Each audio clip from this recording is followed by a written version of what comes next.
Ladies and gentlemen, it's 6 o'clock in London, it's 1 p.m. in New York, it's 1 a.m. in Hong Kong, 3 a.m. in Sydney, 10 a.m. in San Francisco, and 10:30 at night in Mumbai. Greetings, good morning, good afternoon, and good evening, depending on where you are in the world. My name is Patrick L. Young, the IPO-VID live stream, Series 16, the finale of Series 16, Episode 6, which means we're at episode number 96 in the aggregate. Starts here. First of all, ladies and gentlemen, let me apologize. We are coming to you this evening on a recorded broadcast. That's simply because, well, where we're sitting today, the flow internet is not flowing. So due to problems that we've had as a result of storms that took place a while ago and the fact that they can't seem to manage to wire the cable together, we're living in hope, and fingers crossed all round, that the good folks of Flow will give us a proper connection in the near future and we'll be able to do our live shows once again. Failing that, at least we'll be live when we get to Boca in a few weeks' time. So what's been happening in the course of the last week? Well, actually, probably lots of things have been happening since we recorded this show, but certainly one highlight I noticed was how interesting it is that the Moscow exchange took another body blow during the course of the last week or so, because, of course, President Zelensky signed the decree for sanctions against the Moscow exchange, the Ukrainian exchange, delivering a final stab in the back of a virtual sanctions nature to the Russian exchange, which, let's face it, until 2014 to 2016 was actually a major shareholder in the Ukrainian exchange itself, although, of course, it has no longer been invested since 2016. Something else you might like to look at, ladies and gentlemen, which fortunately is far away from the horrible ravages of the war in Ukraine caused by President Putin's invasion. Over in the Middle East, the Dubai International Financial Center, DIFC, they've announced some really groovy, interesting potential regulation. That is, they're going to try and regulate venture studios. They've put it out for consultation. You can go to the DIFC site now and check on it, and therefore hopefully get your comments in. We're really pro-venture studio. We've worked on a few ourselves and actually continue to work on another interesting project or two in the venture studio space as I speak. Of course, our concern is, might the risk be overly prescriptive regulation? Presumably, we'll find time to manage to get our own feedback in there to the DIFC in due course. But of course, what does a venture studio in a financial center say to us? Technological innovation. And that in many ways leads into a lot of the theme of today's show. The topic is Jeffrey Kutler's journey from ATMs to cryptocurrencies. Jeffrey Kutler's journalistic career has seen quite the arc. He happens to be an award-winning journalist based in New York, and his career, well, good grief, it's gone all the way from the mass adoption of ATMs, automated teller machines in the banking industry, through the growth of technology to the announcement that actually this was fintech. And most recently, he's witnessed the rise of cryptocurrencies, distributed ledger, and indeed, he's seen every other technological in-between in the banking and financial space. Jeff is, as I mentioned, an award-winning journalist and contributing editor to the TabbFORUM. He's also a contributing editor of the Global Association of Risk Professionals, GARP's risk intelligence site. Indeed, Jeffrey served as editor-in-chief with GARP from 2008 through 2019. And before joining GARP, he had senior editorial roles at a multiplicity of major names in the financial markets and banking editorial space, including Institutional Investor, Securities Industry News, I should say, in the singular, and American Banker. Jeff, it's lovely to see you today. Thank you for joining the show. Where in the world are you today? Thank you, Patrick. I am in Brooklyn, New York, USA, where I live and work. Brooklyn, New York. What a magnificent place. So how long have you actually been working from home at this point in time, Jeff, if that's not too rude a question to ask you? Was it before COVID, during COVID, or? Slightly before, all during, and since. It's now the default way of my working. And to tell you the truth, it's better than going to the office every day. Well, it certainly involves a great deal of commuting, doesn't it? Which is really quite pleasant, and that's got to be a joy. I think, yeah. Sorry. Yeah, I have the luxury of focusing on the journalism that I love to do, so I'm not complaining. It's certainly much better than worrying about anything that might be a foible in New York's excellent, but nonetheless not always absolutely perfect metropolitan transit system, which, like all major cities, has got a problem when you put 6, 10, 15 million people in a major urban zone, right? That's correct. I think they're saying now that the capacity or the ridership is back up to 60 or 65% of what it was pre-COVID, which is a lot of progress. And also, I guess the advantage is it's not so overcrowded most of the time, but they do have a revenue issue. Yeah, revenue issue is a huge thing as well with the London Underground. But of course, and also one of the problems is that, I mean, the New York metropolitan transit system is mostly quite old by the comparison of these sorts of railways. Not as old as some of the London Underground, but nonetheless dating back quite a bit. So in that respect, it's always difficult. So tell me, how did you get into the world of financial journalism in the first place? Well, I was interested in a journalism path at a pretty early age. But what really got me into it professionally was a college job. I guess you'd call it an internship, where I was hired. It happened to be by a future employer, American banker. That was in the 1970s. After I graduated from college, a couple of years after that stint, I went to work for American banker and was exposed to various interesting developments in banking of that time.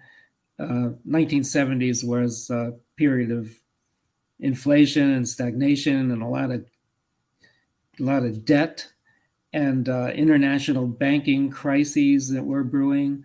But I got into covering what they called payment systems and electronic banking. And I was there, I think it was about, it was in the late 60s. You mentioned ATMs, the late 60s. That was a late 60s invention. And I think the UK gets credit for the first cash dispensing machines. But a decade after that, they started to become widespread in the United States. And I happened to cover a major breakthrough, which was by one bank, Citibank, 1977-78. They decided every branch should have a pair of ATMs. And that was a big breakthrough for that technology. It's incredible when you think about it. I mean, the UK at the moment, we've got this situation where they've been raving in the news recently because I think it is, I'm trying to remember, I think it's HSBC or possibly Barclays, have actually got 2 bank branches that are completely cashless. And there's a near uproar because if you pop into one of the bank branches, I think it's at King's Cross, you actually can't get any cash whatsoever out of the facility, which would have been unthinkable to the world in 1977, let alone the late 1960s when these machines were first trialed. Yeah, not to jump ahead too much, but there is such a thing as cryptocurrency or Bitcoin ATMs now. I think that's mainly a lark, but we've come kind of full circle with all these advances in money and banking and payments. There's a lot of discussion now about, I think it is Sweden as one of the countries where they're capable of going completely cashless. The technology is there. The population is that much accepting of the technology, but it raises questions about equity and access for all and freedoms of choice. And even here in New York, there's stores that want to open up cashless, and they're now being told by the nanny staters that they can't do so because it excludes too many people who want to stay wedded to the cash system. I don't think we'll ever get rid of cash, by the way. Yes, I'm in the same book. And I mean, as you know, I've been very much in the forefront of a lot of these things to do with capital market revolutions and encouraging electronic money and so on. But it's very interesting because a lot of people think cash always goes away, whereas I just think it never goes away, but it probably does decline in interest. And yes, you're right. There was an excellent article, I think, just a couple of months ago in The Spectator in the UK, which was the decline of the Swedish bank robber, because there's actually no point in raiding a bank anymore because you won't get any cash. And if you do, you probably can't spend it anyway because it's going to be so difficult. It'll be so easy to find the money. Yeah. Yes, I thank Exchange Invest newsletter, which I read regularly, for seeing that link. Historically, a lesson I learned early on was you can layer on new payment systems all you want, but the ones that they are replacing never go away. There's still barter taking place in various parts of the world and in various forms. And they were not abolished by advanced money or more convenient forms of coin and currency.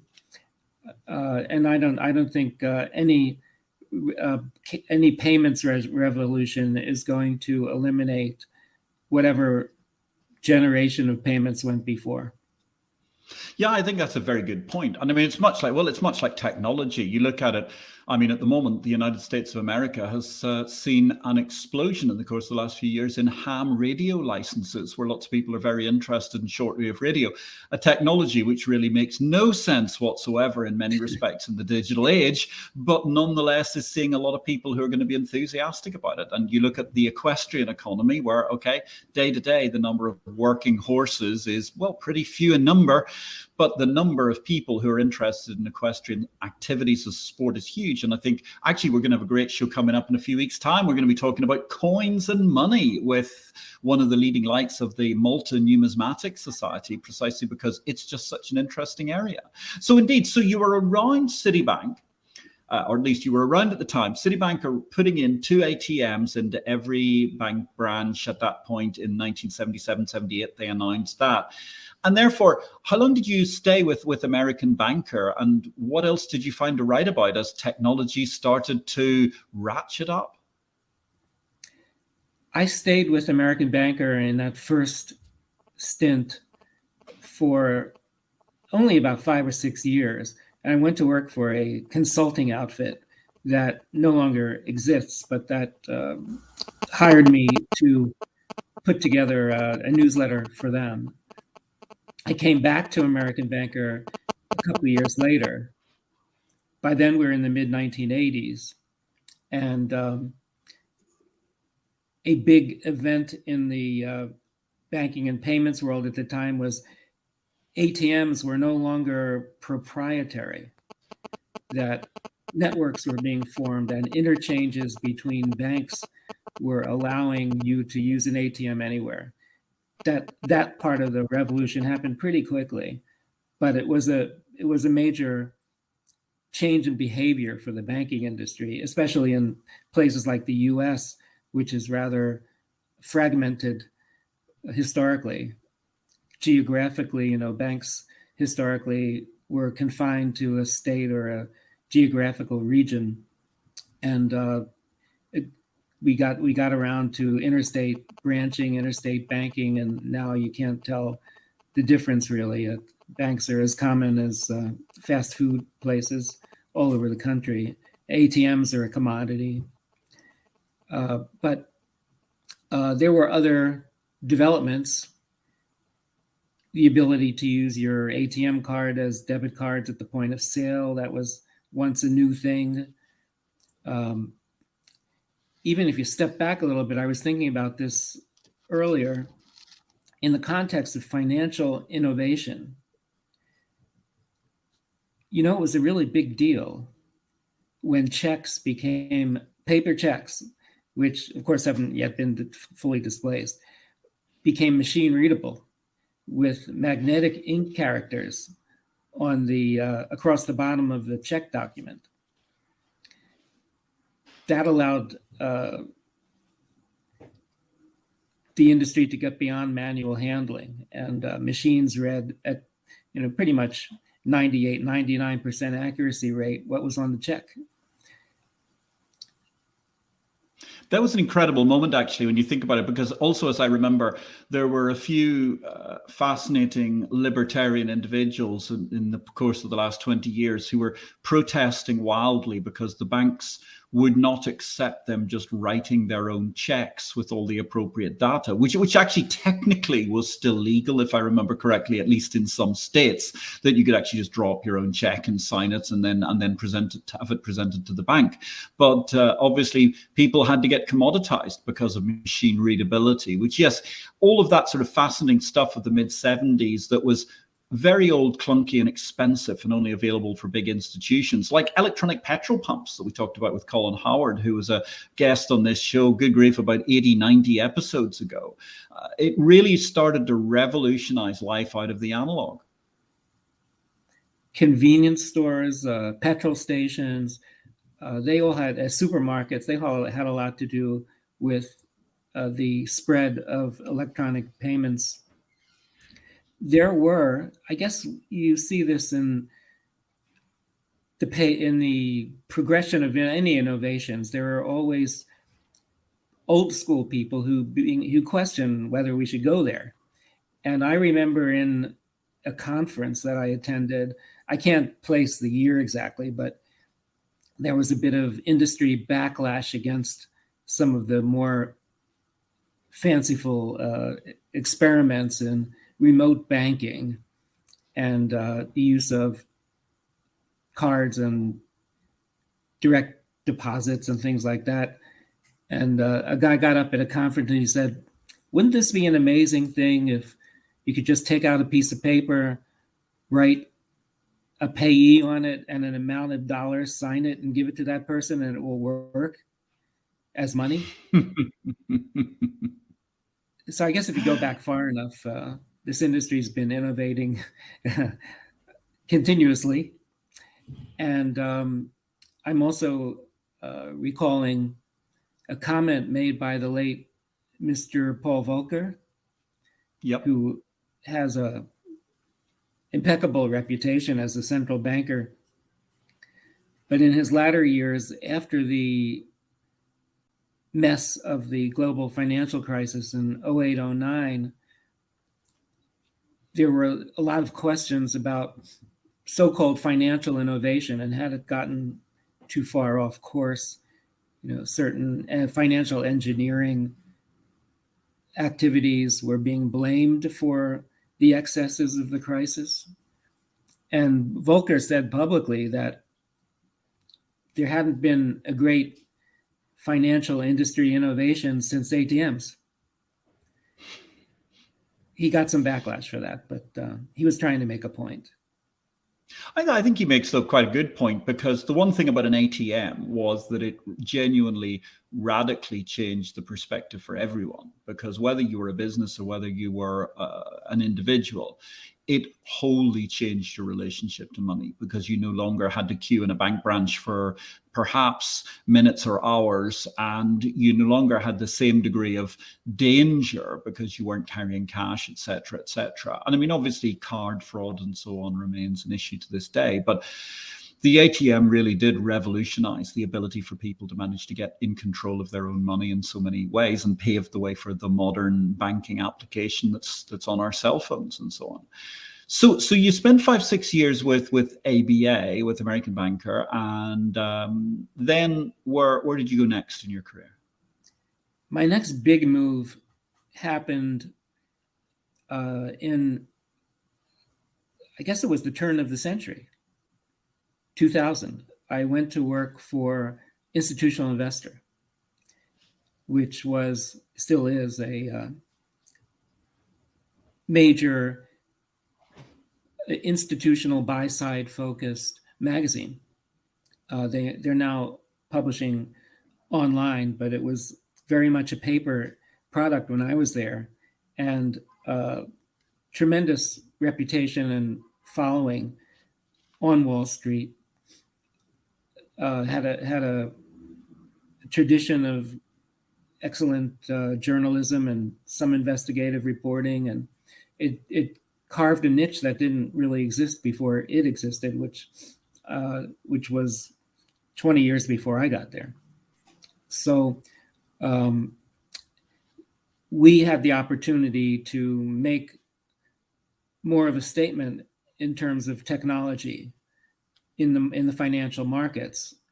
And among the things we accomplished when I joined, after I joined in 2000, which was very timely, it was the dot-com crash, but be that as it may, early 2000, we launched the first of a series of annual rankings where we spotlighted leaders in the world of what became known later as fintech. But we spotlighted 30 or 40 people per year who were doing innovative things in financial technology, particularly in the capital markets, but also in the retail markets.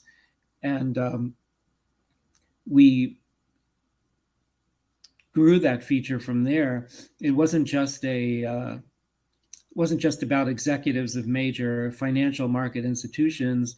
We also got into the trading technology space, where people who were innovating and beginning to apply all that great internet era technology to trading, they got their spotlight in what we call the trading technology 40, I think it was. And when fintech started taking off just after the financial crisis, we focused on what we called fintech finance, or the people, individuals and firms in venture capital, in private equity, in strategic investing within large financial institutions who were pushing the envelope in terms of investing in the emerging fintech space. So that way I got exposure to all the stuff that really is flowering now. Fascinating publication, Institutional Investor, of course, founded by Gilbert E. Kaplan, who, amongst other wondrous eccentricities from the fortune he made from publishing that magazine, as I recall, he was a huge devotee of Mahler, and in particular Mahler's Seventh Symphony, the Adagietto, where he actually ended up buying the original score from the Mahler family. And if I do remember correctly, he trained himself to be, what a wonderful thing to do autodidactically, trained himself to be a conductor rather, of full-scale symphony orchestras, and used to conduct that Adagietto and various other pieces by traveling around the world with all the world's major symphony orchestras. What a fascinating thing that you could do with the money that you've acquired from a publishing empire. Not sure it would happen in the modern age, but then on the other hand, not sure you'd make that amount of money out of a print publication either, as you say, Jeff. I mean, quite incredible, quite different times. I did not know Gil in that company, but he and I did share some devotion to Mahler, coincidentally. Ah. And I met him and spoke with him many times on that subject, as well as what I was working on at II, which he followed even though he was no longer there. So that's an interesting tangent we could go on. But there's a fascinating tangent. It could occupy a very interesting. If we get down to In Patrick's Listens or something like that, IPL or IPM in Patrick's music, we might start that as another series, and we'll get a few other famous parishioners of the exchange world on. We can have John Macchionis, the retired deputy CEO of the IPE, talking about his Wagner obsession or something. But anyway, so you were an institutional investor. Fascinating time. Yes, they were. I totally agree, in the forefront of developing a great deal of content around the developing nexus of technology and finance and institutional investment and so on. And you also worked at Securities Industry News. When was that? It was affectionately known as SIN. I took a couple of years away from II and then went back. This was 2004-5 era. They hired me to, I guess they were trying to revitalize it in some way, but it happened to be a boom time for trading, especially the move on the sell side to raise their technology game. And there was a lot of talk of multi-asset trading, which was relatively young at the time. that was an interesting place to be. SIN, Securities Industry News, was owned by Source Media, which was also the then unit that American Banker was part of. So I coincidentally went back to the old stamping ground. And I stayed there for a couple of years, left and went back to II. And at some point, the market turned against Securities Industry News and they folded it into something else. That was such a shame, because actually Securities Industry News was one of those particular publications that had an incredible era, I would say from probably the mid-90s through, as you say, through the mid-2000s, when its circulation was never that huge. But if you worked in the securities industry, the market infrastructure, processing, and really, and therefore using technology, perhaps not developing it, everybody seemed to read it. And I remember that so well, because I'd almost never heard of it until I landed in New York. Actually, I landed in San Francisco, first of all, and found my phone was buzzing because SIN had done an article about my first book, Capital Market Revolution.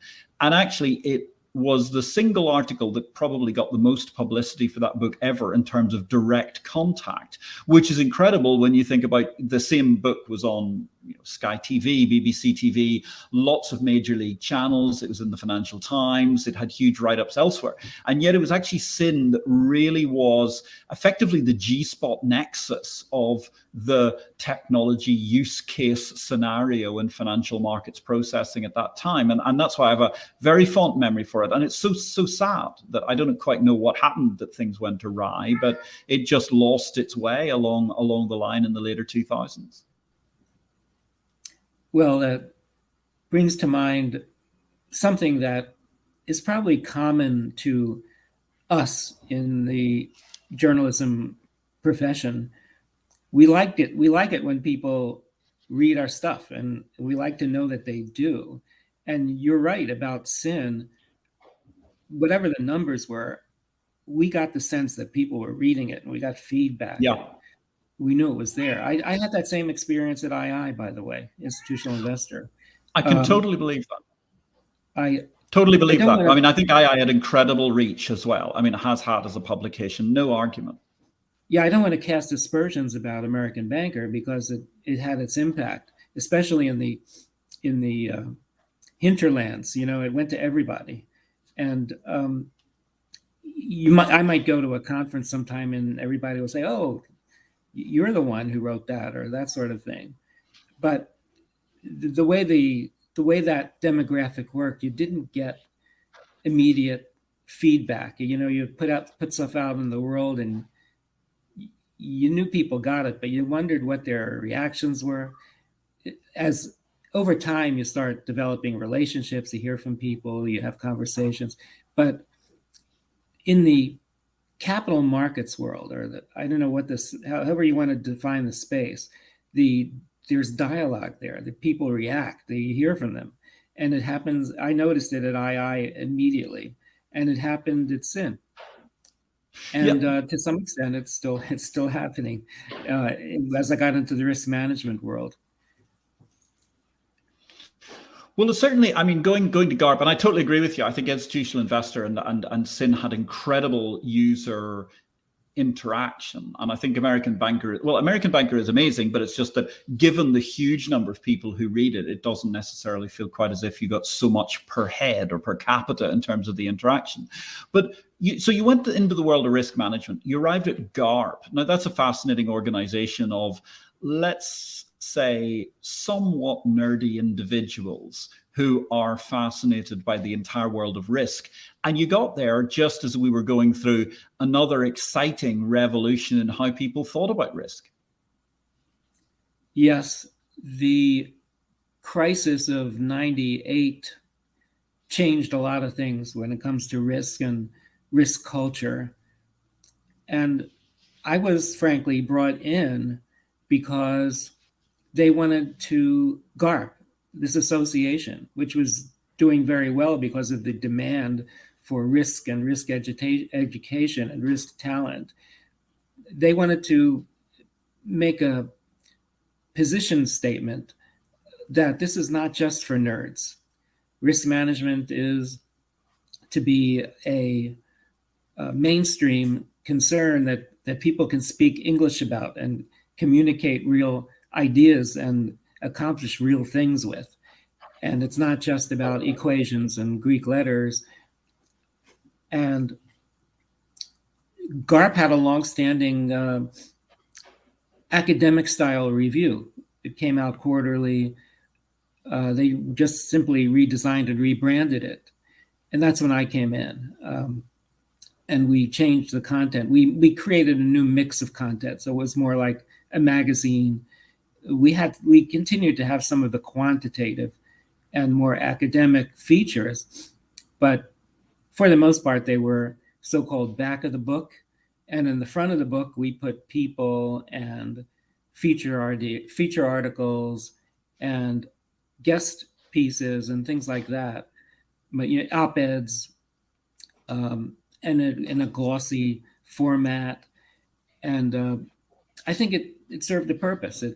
It connected with more people in more mainstream ways without dumbing down what the subject matter was.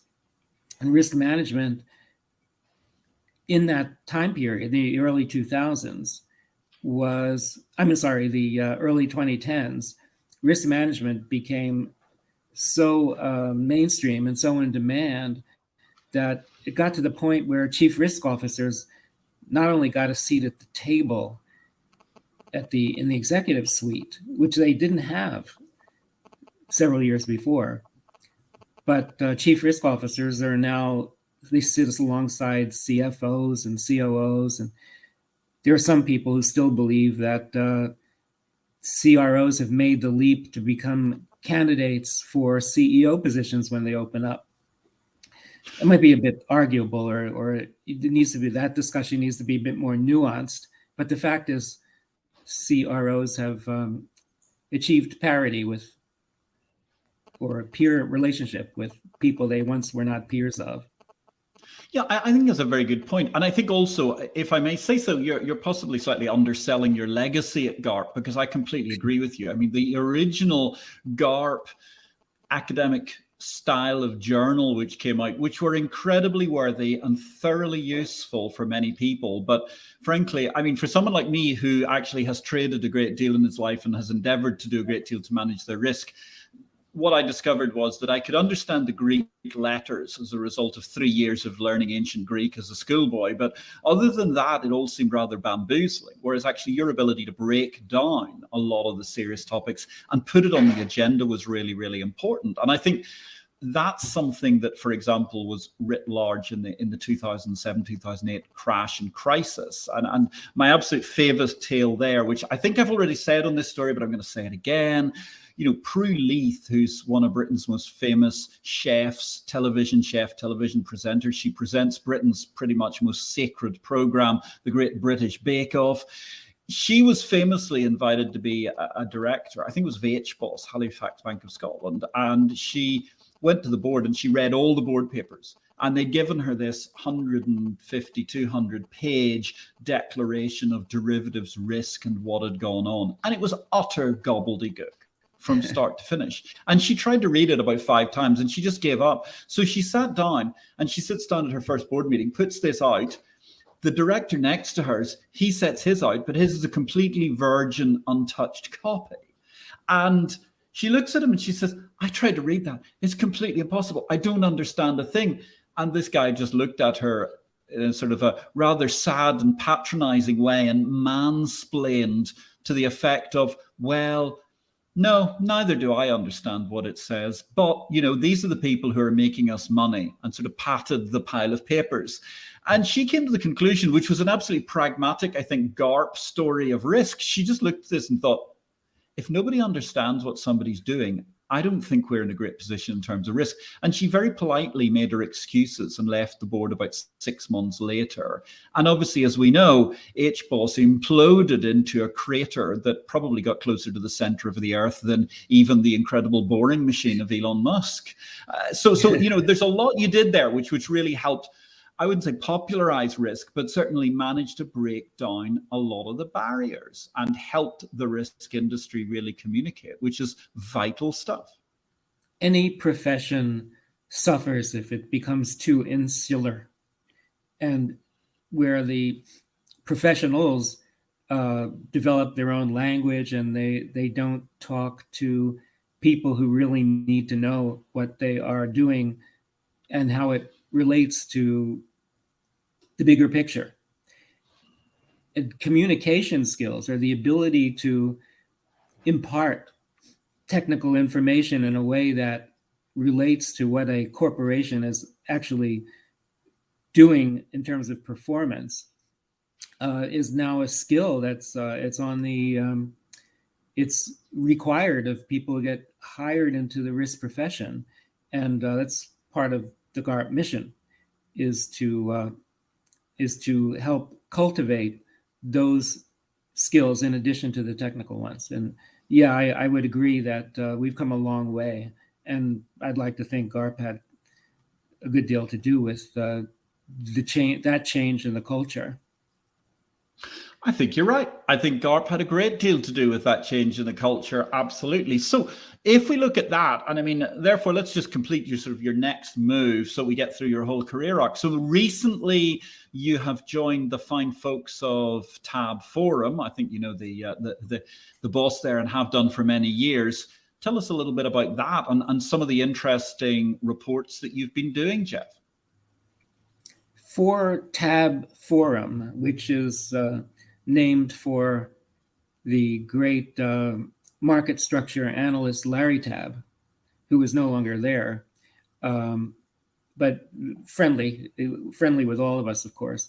The group, the current group at Tabb, which is led by Bruce Morris, is wanted to do something that was not. It was kind of along the lines of what I did at II in those rankings. They wanted to call attention to innovators in the financial markets and capital markets with an award program. And last year, in the early part of last year, we developed something called the TabbFORUM 40, where we named 40 individuals, spotlighted 40 people, many of them leaders or CEOs of large enterprises, but not all large. And there was a diverse mix of people and companies represented, but people who are making a difference in their leadership and in their accomplishments with technology-driven innovation in the financial space. There were some of the usual suspects you could guess, the heads of NASDAQ and Intercontinental Exchange and DTCC, a big infrastructure. But there were also other players at banks and technology companies that made the list. One person who on it who was maybe a little off the beaten track, if we think about it, but certainly has a lifetime of achievement in this area, was Richard Sandor, whose latest venture is American Financial Exchange and the Ameribor LIBOR alternative rate. He was recognized in the TabbFORUM 40. We diversified with a new product or a new project this year, the TabbFORUM Nova Awards, or Tab Novas, TabbFORUM Novas, NOVA, which was just released in the early part of this month. And this highlights or named companies as opposed to individuals. The TabbFORUM 40 were people, TabbFORUM Novas are companies. And again, we have a diversified mix of companies by size. And we added to this 10 up and coming ones. We call them 10 more innovators to watch. A lot of them touch on crypto. And talk about a tangent we can go off. Bitcoin is probably being written off as a real thing for many people in this industry, but blockchain is not. And there's tremendous amount of blockchain related innovation now taking place, and I think it's gonna stick for a while. Yeah, it's very interesting. And I mean, that brings us elegantly to that elephant in the room that we've been talking about so much in all fora in recent times: Bitcoin, distributed ledger, and so on. And I mean, how do you view it in terms of these huge technological changes that you've seen, such as ATMs, the rise of the internet, the rise of mobile cellular phones, and all of what that's done for finance? Where do you think crypto currently sits and distributed ledger? And I think you can split the two in terms of their importance amongst technological innovations. I think the jury is definitely still out on those questions. There are people who say that this is the biggest thing since the internet. If you take the whole picture into account, this is part of Web3 or metaverse or whatever it's going to morph into.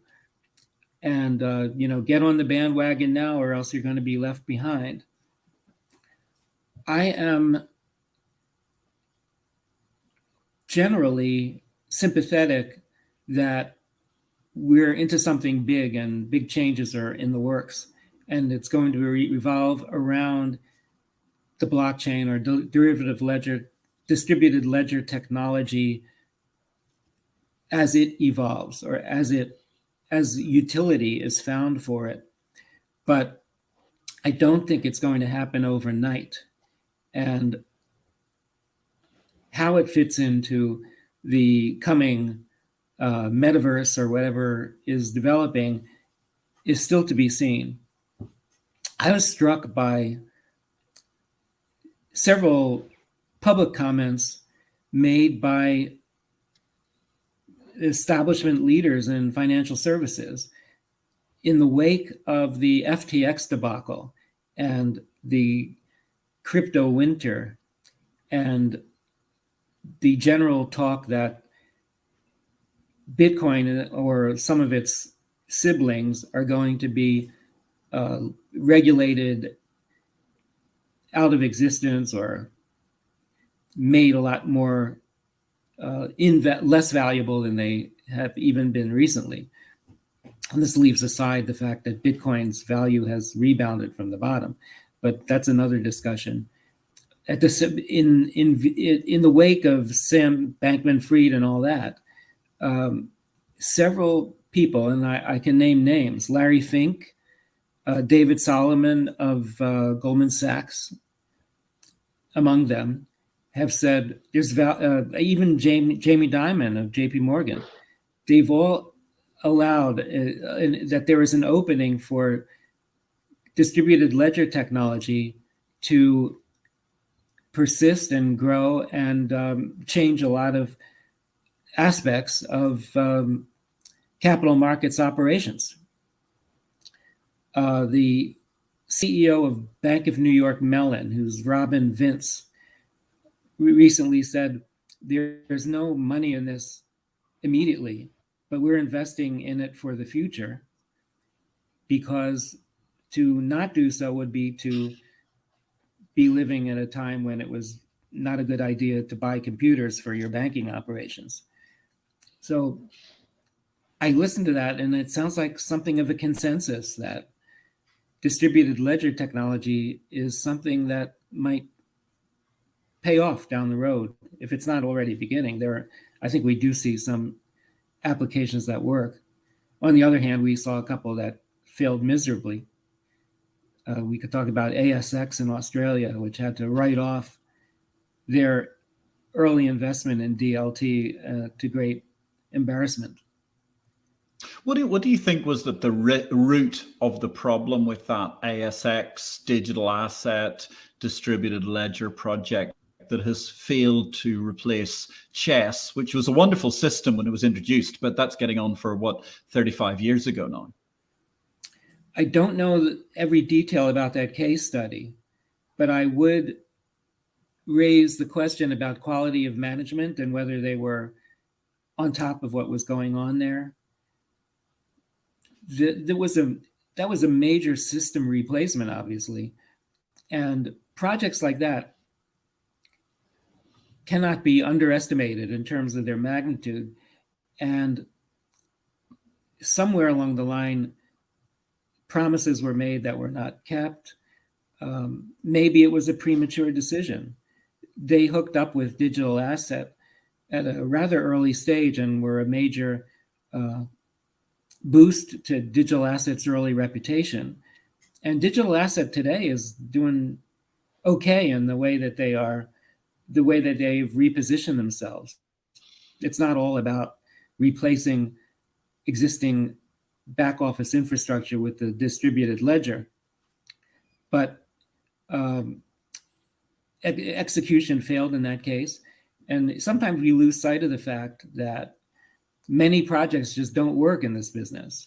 They don't make headlines because they're kept internal and the news doesn't get out. But technology projects fail quite often. And here's one that indeed, sorry to interrupt, but the one thing is that when we come to security settlement, there is a rich history of not just failure, but absolutely spectacular cratering failure that makes Howard Hughes's Spruce Goose look like a fabulous aircraft. I mean, you think about the 1980s when the London Stock Exchange was supposed to bring in, what was it, Taurus, which turned out to be just the most appalling disaster imaginable. And then the Bank of England had to take the whole thing over and actually pulled settlement away from the London Stock Exchange itself, which was a total national travesty. And yeah, you're right. I mean, ASX's replacement for Chess was just a supreme disaster. It'll be very interesting to see how digital assets installations go with the likes of Hong Kong exchanges, which are coming up in the near future as well, amongst other clients. And yeah, quite fascinating. One for the case books and case studies for many years to come, I think, Jeff. So, I mean, when you're looking at this whole thing, what's your perception, though, stepping away? Digital assets, distributed ledger, I think it's a great, fascinating future, will be incredible. What about this whole miasma of crypto? Because, I mean, we talk about it as BitCarnage and Exchange Invest. It's certainly the crypto winter continues, but it looks to me like the crypto crackdown is almost trying to destroy most everything in the Bitcoin universe. Cryptocurrencies are looking problematic, to say the least, because they haven't established what they are. Are they, that whole question about store of value and whether they are a payment system advance, and what is it good for? There have been some very interesting and articulate commentaries on how cryptocurrencies haven't established what they're good for, and it's a jumble of a lot of different kinds of companies, and some do this and some do that, and some do too much and some do too little.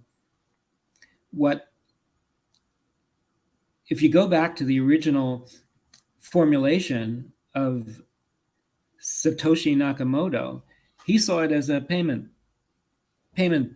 substitute, or a new generation, or taking replacement for fiat currency in the payments world.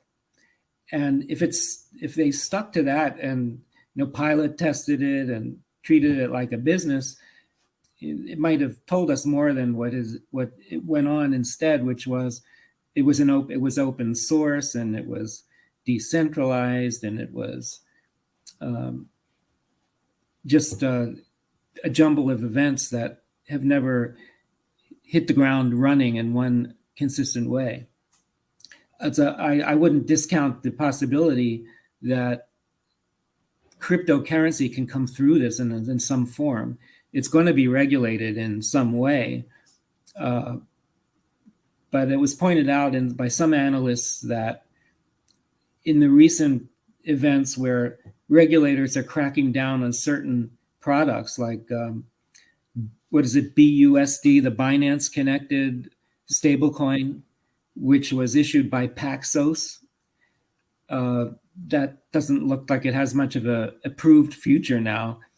But as those things got closed off, investors or the public that was involved in these stablecoin alternatives, they moved to Bitcoin, or they moved to Ethereum, and they caused the value, the quotes on Bitcoin and Ethereum to go back up. And that might explain why they have recovered from their bottoms. So there's enough there to follow and to consider what happens next. But in perspective, it's not going to bring down the global financial system at its current state. No, it does look as if El Salvador might be somewhat out on a limb there as the country with it as their reserve currency. Although I realize there are a few other countries of even less economic might that are talking about that. But the other thing that strikes me is it's just like that Bitcoin is fabulous as having been kind of the Model T Ford of cryptocurrency. I mean, it started off what may yet prove to be a Copernican revolution in finance, but it's really only the staging post, because right now, if you hand anybody the keys this afternoon as they're driving out of the office, wherever you're still allowed to actually drive cars without being shot down or paying some sort of hideous charge for being downtown, nobody will want to drive the Ford Model T. They'll always want to drive their Ford Yaris or their Toyota Yaris or their Ford 150 or whatever it is, even though pretty much 80-90% of the DNA of the Ford Model T is in whatever you're driving on the road today. And that seems to me to be the problem of Bitcoin itself, is that it's a wonderful and exciting thing, but it too probably spears off into being its own little hobbying equestrian holiday or shortwave radio for the masses of a certain group of people who are interested in what could have been the future of money once. You and I discussed this at one point, Patrick, that the technology itself that was deployed by the likes of Binance and FTX and Coinbase, it really wasn't all that breakthrough. They wanted to project that they were doing something new and better than the established financial system, but it was version 1.0, and it needs to be better than that. Yeah, and I think that's probably where we sit in terms of the cryptocurrency revolution at the moment, is that V1.0 is probably going to be regulated to near death. Now what we have to do is go back and look at, well, something that you covered actually in Institutional Investor in the period of 2000-2001, which was the rise of the B2B exchanges, which were going to be the whole future of the world. And indeed, the Futures Industry Association Boca Raton Conference was so devoted to B2B discussions in 2000 AD that they even had their own B2B conference in Boston later that year in 2000 AD. And then actually Enron went bust, a few other people went bust, and actually there were no survivors apart from, there was some business that was called Intercontinental Exchange. Wonder whatever happened to it. I think that was the only thing ever survived out of the B2B revolution. I sort of feel, I don't know about you, that's how I sort of feel about crypto version 1.0, is that all these names that we've lived with ubiquitously over the course of the last few years could just disappear. And I think FTX already has. I think there's a lesson in there that we have to be wary of crazes, and when everybody seems to be on board with the same ideas, it usually comes to a bad end. I have a personal recollection which taught me a lot, which was in that B2B timeframe, I met Jeff Sprecher, who was then just beginning to bring Intercontinental Exchange into view on a more global basis, and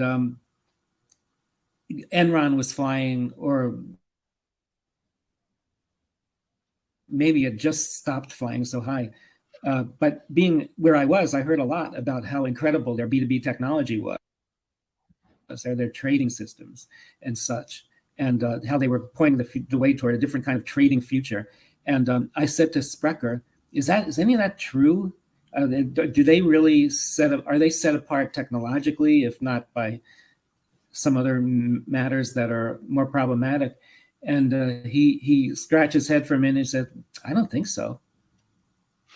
It's a lot of hype there. I think it's a great story. But then on the other hand, the great thing about that is that story, when you met Jeff Sprecher, if everybody had been cryogenically frozen at that month or a few months earlier and brought back 20 years later and told, one B2B exchange still exists, and actually it now owns the New York Stock Exchange, everybody who'd just woken up Woody Allen style, like in Sleeper, would have been scratching their head for a minute and go, well, okay, so it was Enron, right? No. It was like Dynagen. No. It was, True. It was, and they go through a whole list of probably names, and actually none of them would reach Intercontinental Exchange, because Intercontinental Exchange was kind of maybe sixth, maybe seventh, maybe eighth out of a multiplicity of B2B exchanges. And I mean, no doubt about it, Jeff Sprecher is the finest entrepreneur in market infrastructure in history, as he's proven repeatedly. But it's a fascinating lesson to draw from that.